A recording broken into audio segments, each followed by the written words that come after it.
Where are my socks, man? Let me feel it.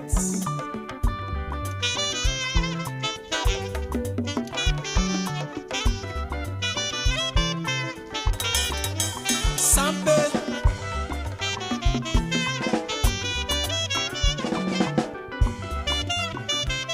I like the way you dey blow.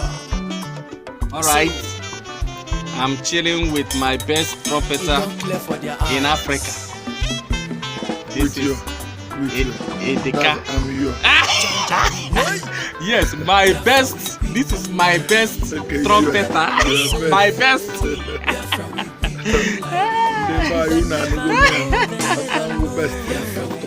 I'm telling you. You want to go? Ana m ekwu maka mụnwa. My own trumpeter. Onye nkacha ahụ n'anya na-egbu opi nke ọma. This is my beloved brother Edeka Akis. Life and direct. Anyị ebere isi ya.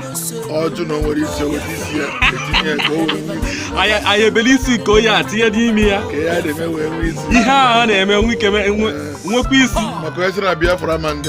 Mba, onye a ga-eji anazere mmiri. Sampe.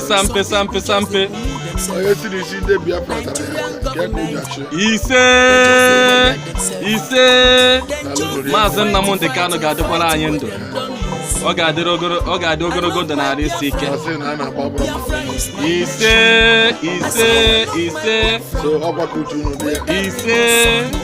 Ọkwa unu na-anụ ya? Yes, this is Maazị Edeka Akis. Ogbu opi, one. N'Africa niile. Nke a bụ nke anyị.